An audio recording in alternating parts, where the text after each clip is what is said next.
Bom, pessoal, vamos para o estudo. Continuando para os irmãos que fazem parte da Nova Ordem de Cristo, para os irmãos templários que nos acompanham em várias redes sociais, vamos continuar com o estudo do livro Colombo e o Mistério dos Templários na América, certo? Existem vários estudos e que apontam a minha pesquisa existencial como Jacques Molay, onde eu estive aqui como grão-mestre da Ordem Templária em 1300 e 1303 nas Américas, especialmente no território onde é o Chuí e no Suriname. No Suriname foi montado vilas do grau. Então, eu faço uma pesquisa sobre essas vilas do grau e sobre essas vindas de nós templários às Américas, certo? Então, continuando o nosso estudo, na página 15, no segundo parágrafo, mas qual é exatamente a verdadeira natureza desse tesouro do grau, tão protegido pelos pobres cavaleiros do Templo de Salomão, como eram formalmente chamados os templários? Em um nível, ele era sempre identificado com os próprios descendentes da linhagem sagrada. Em outros, porém, ele pode ser algo tão abrangente como o conhecimento dos antigos, que incluíam como um de seus aspectos os conhecimentos dos meridianos longitudinais, que possibilitaram à família Centerclair e ao príncipe William Centerclair e aos que viajaram antes dele, como eu venho falando agora, navegar pelas águas traiçoeiras do Atlântico Norte e instalar colônias do grau no Novo Mundo, que é aqui nas Américas, certo? Na página 14, gente, nós temos esse mapa aqui, ó.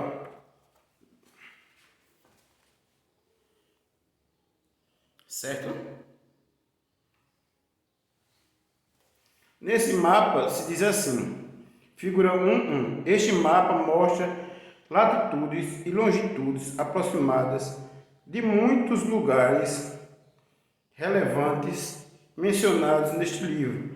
É uma representação útil para ver como esses lugares se relacionam uns com os outros em termos de suas localizações e meridianos importantes ao próximo deles.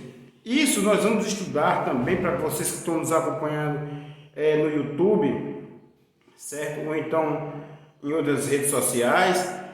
O estudo do livro A Ilha Secreta dos Templários, você vai ver que nós, templários, usamos uma mesma latitude para colocar prédios, templos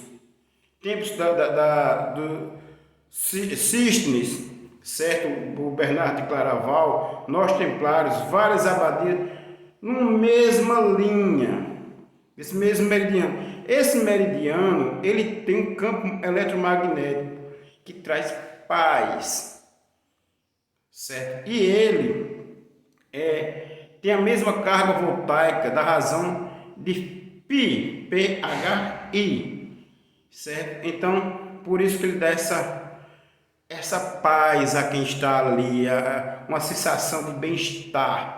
Então, nós fizemos templos nesses meridianos, certo? Então, o Novo Mundo é aqui, onde hoje é a terra das Américas, certo? Da América do Sul e América do Norte.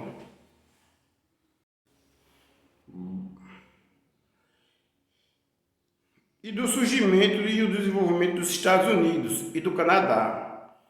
Ela envolve um antigo conhecimento como e onde a prática da fundição e da produção de aço pode ser realizada em segredo. Muitos pesquisadores e escritores que acreditam no tesouro templário mais concreto, e ele existiu, viu? Eu só não sei mais onde ele está, mas acredito que ele está em posse dos irmãos maçons da Inglaterra, da família real da Inglaterra, que são do Santo Graal, certo? Indagam sobre a possibilidade de que era seja um registro genealógico da família do Graal. Isso nós estamos estudando no livro O Santo Graal e a Linhagem Sagrada. Um relato de primeira mão escrito por Jesus ou pela própria Maria Madalena, ou relíquias dessa família. Talvez inclusive os ossos de Jesus, que poderiam ser comparados com o DNA de membros conhecidos da linhagem sagrada. Muitos desses estudiosos acreditam ainda que o tesouro templário possa estar enterrado no enigmático Oca Island, localizado às costas sul da Nova Escócia. Vê no capítulo 4, na página 181. Nós vamos ver isso mais adiante, gente. Mas a decifração do antigo código templário de geometria sagrada revelou que Oca Island não é o último refúgio desse tesouro.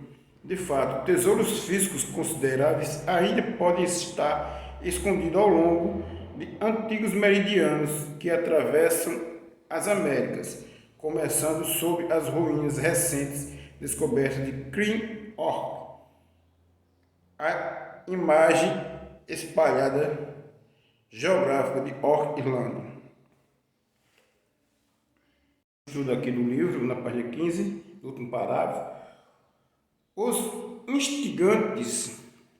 A instigante história e o permanente mistério do tesouro templário, somados aos acontecimentos atuais no mundo que refletem ou repercutem circunstâncias históricas das primeiras cruzadas, continuam a alimentar o imaginário do público e, em parte, despertam nas pessoas um desejo insaciável de algo relacionado ao grau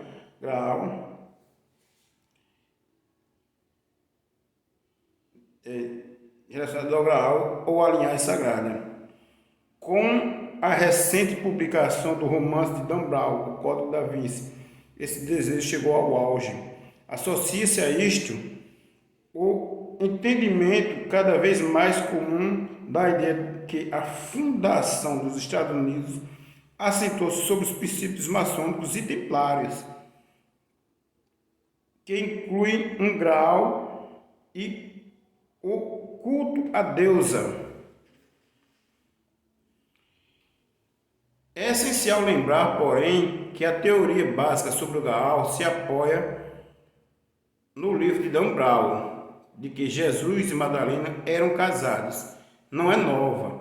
Na verdade, com os livros Holy Grail, ou Holy Grail, O Santo Graal e a Linhagem Sagrada, de Henry Lincoln e Michael Brinkley, de History, provavelmente foram os primeiros a levantar, no contexto moderno, a antiga crença dos cátaros de que Maria Madalena e Jesus eram casados e tiveram filhos. Com o advento da internet e a chegada do terceiro milênio, porém, parece que os tempos estão maduros para uma aceitação geral dessa história alternativa. Bom, aqui eu vou dar uma paradazinha para começar no segundo parágrafo da página 16, para comentar com vocês que é o seguinte, veja, vale ressaltar que, segundo alguns livros, alguns estudos, após o assassinato do grão-mestre Jesus, seu corpo foi levado para o túmulo e José de Arimateia e Lázaro retiraram o corpo para outro túmulo para ele não ser profanado pelo Sinédrio e por Roma, certo? Então, e daí esse corpo foi levado para o Egito junto com Maria Madalena. No parágrafo 2 da página 16, o Santo Graal e a Linhagem Sagrada levanta a hipótese de que depois da crucificação de Jesus, Maria Madalena, esposa de Jesus, grávida com pelo menos um filho, foi enviada clandestinamente para um refúgio além-mar por seu tio José de Arimateia. Avançando com a teoria, isso significa que existe uma progênie hereditária que descendia diretamente de Jesus por intermédio dos merovígios, e que essa linhagem sagrada pode realmente existir nesse exato momento. Nesse estudo dessa linhagem sagrada, nós estudamos a descendência sagrada, né, dessa linhagem de nós, borgonheses, da França, que fundamos a Ordem Templária e fundamos também o país de Portugal. Acompanhe nosso estudo do livro A Linhagem Sagrada e acompanhe também o estudo do livro Portugal Templário, que estamos fazendo aqui nas nossas plataformas sociais. Naturalmente, nem todos estão preparados para uma mudança tão radical em suas orientações religiosas. Eu mesmo já recebi algumas ligações à noite chamando de herege, certo? Porque eu acredito que Jesus Cristo é um ser infinitamente ético, perfeito, puro, mas que ele casou com Madalena, sim, ele estava aqui e teve um casamento com Madalena e teve filhos, teve 2 filhos, né, com Madalena. Madalena já tinha tido um filho com João Batista do primeiro casamento. Esse filho chamava Ierroxua Batista. O filho de Jesus era Ierroxua Davi e a princesa Sara, certo? Naturalmente, o Vaticano se mantém fiel à história básica narrada pelos evangelhos, interpretada pelos primeiros padres da Igreja. E nos Estados Unidos, a direita religiosa, fortalecida por suas crenças tradicionais, não só a dos Estados Unidos, a direita dos Estados Unidos, minha gente, mas a direita toda planetária, certo? Inclusive, nos últimos 4 anos, houve a direita, ela internacional, moveu toda uma estrutura política para a prisão desses descendentes da linhagem sagrada, certo? Como queriam prender o príncipe Charles, como queriam prender a rainha Elizabeth, e pessoas que trabalham em parcerias com essa linhagem foram presas por essa direita, né? Porque é um negócio que rende muito dinheiro hoje, a fé, né? Então, na Europa, no contexto de uma União Europeia, as casas reais remanescentes parecem estar competindo pela posição de divina derradeira. Curiosamente, a princesa Diana, uma das pessoas mais amadas da família real ligada à casa de Windsor, também foi relacionada diretamente à estirpe merovingia. Fato apenas aumentou a admiração e mesmo a veneração que lhes são atribuídas depois da sua morte. Recebi centenas de e-mails, cartas e muitas informações de pessoas de todo o mundo dizendo que elas também possuem uma pequena peça do enorme quebra-cabeça que é o Tesouro Templário. Inevitavelmente, acredito que todas essas peças levaram a única pergunta que está constantemente instigada a responder: o que foi que os pobres cavaleiros do Templo de Salomão realmente descobriram? O que pode ter levado a igreja a perseguir e tentar erradicar um grupo e suas crenças 2 séculos depois de sancionar tudo o que esse grupo representava?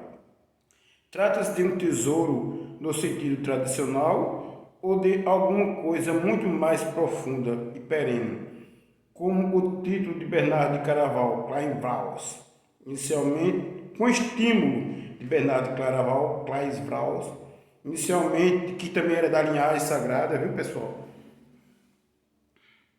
Todos os 11 cavaleiros faziam parte da linhagem sagrada, certo? Que fundaram a Ordem Templária. Era uma família e essa família criou outra ordem chamada, uma ordem terra chamada Conselho Rosa Cruz. Então, esse conselho é quem administrava todas as outras ordens e negócios dessa família.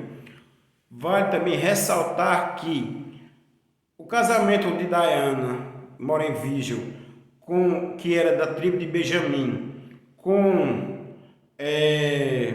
o príncipe Charles, que era descendente de Davi, mas não tinha a prerrogativa da tribo de Benjamim, foi para que a coroa inglesa, a coroa da Inglaterra, pudesse ter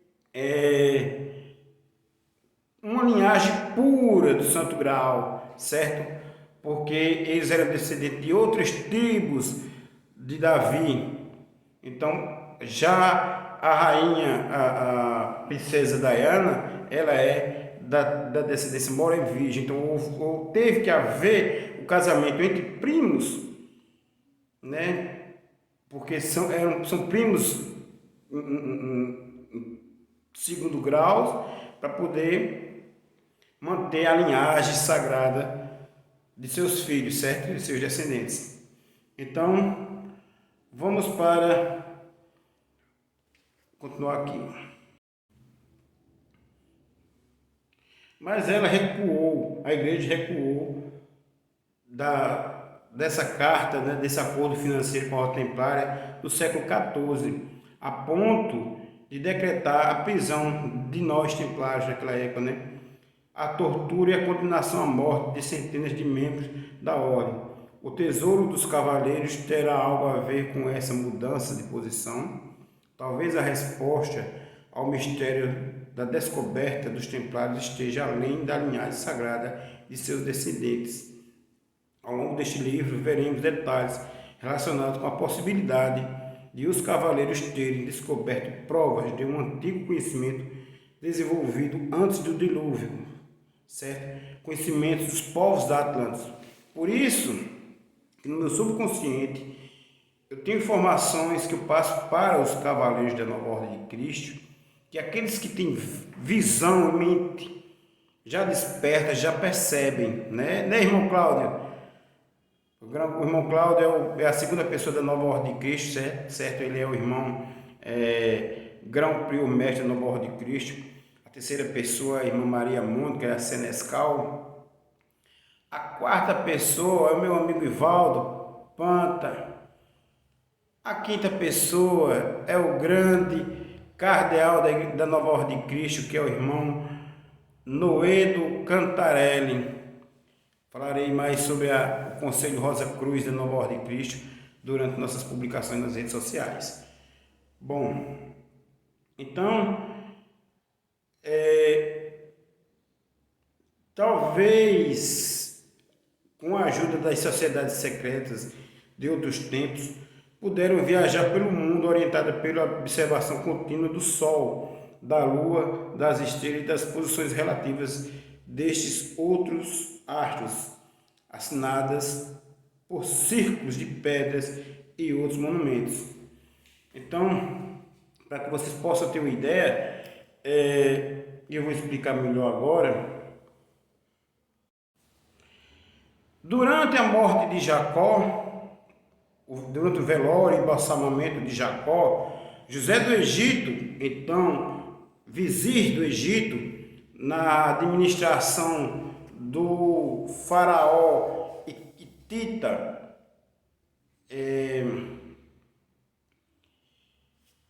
ele pegou e transferiu uma parte considerável do tesouro, né, do Egito para o túmulo de Hebrom.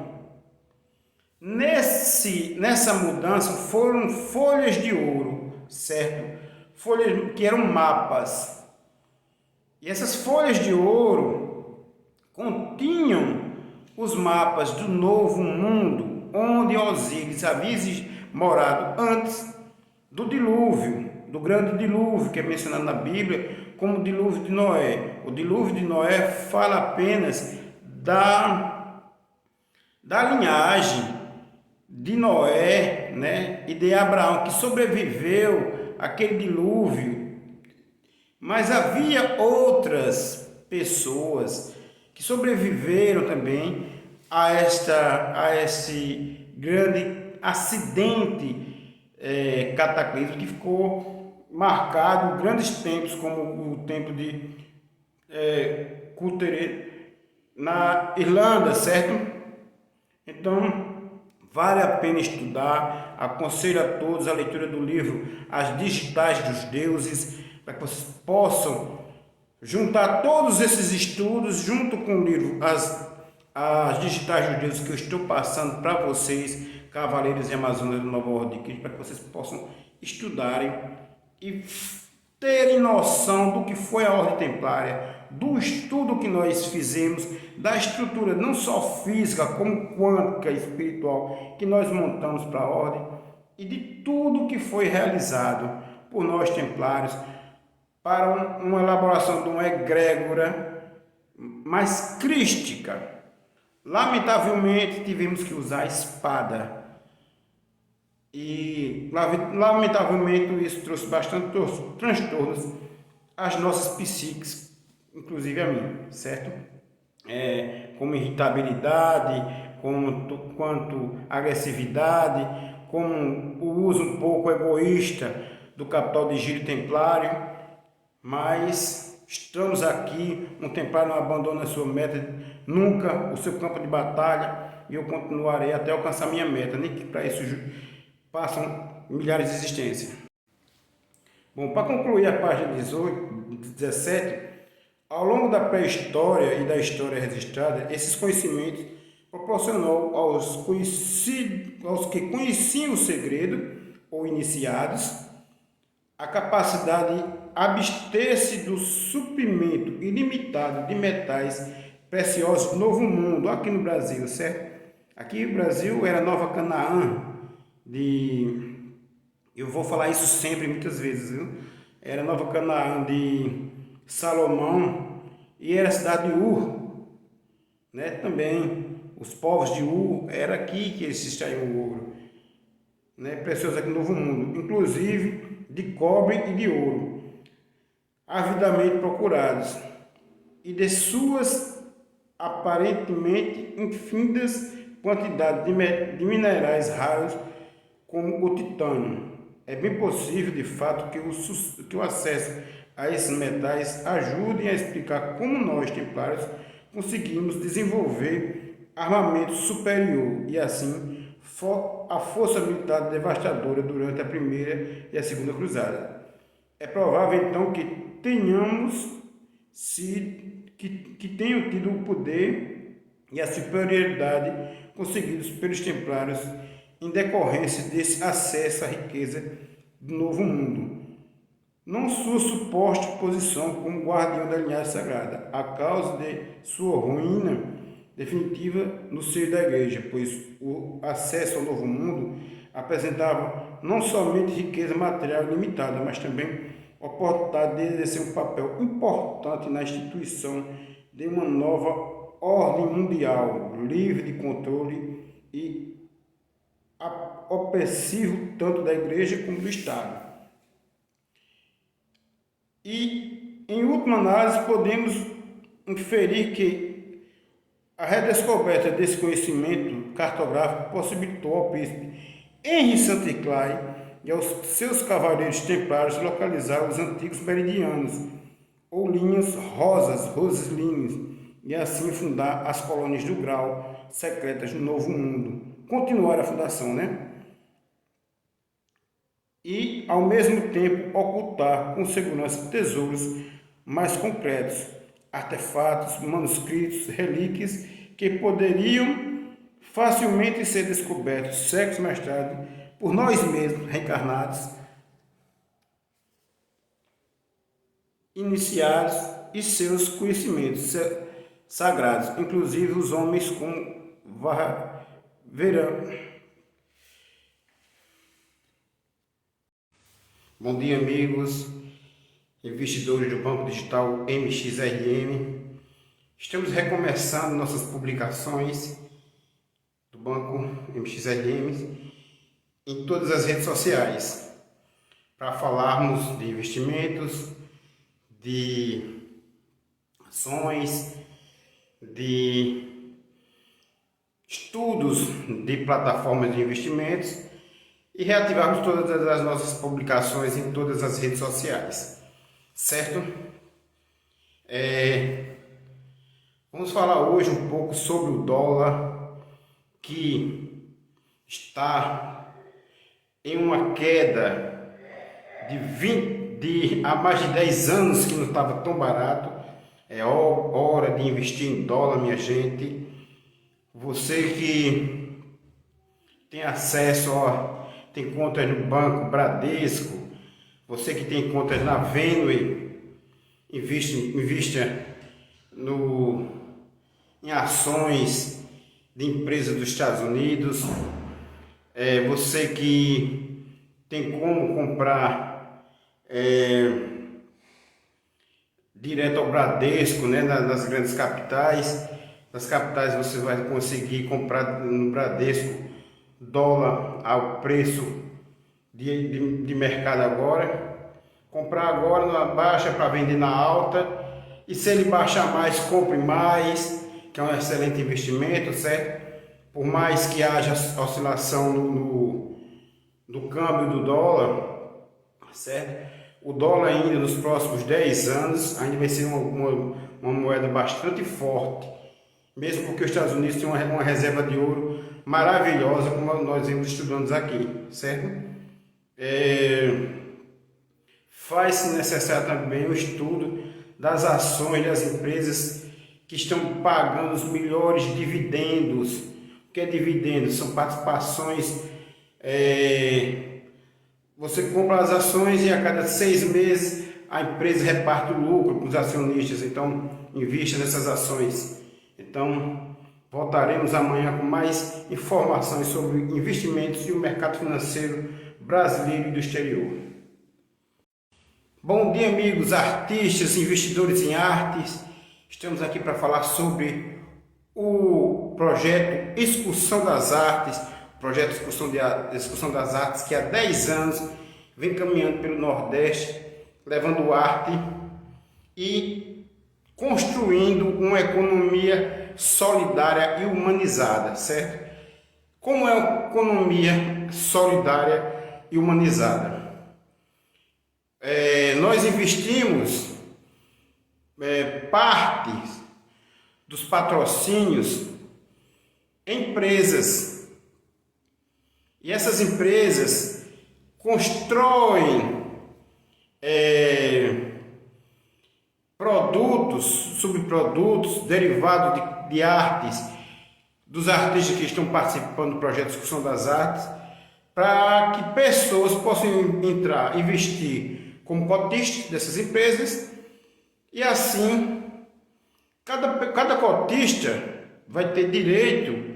tem direito à participação no lucro, né? A cada 6 meses é feito um rateio, 50% dos lucros ficam para reinvestir nessas empresas, certo?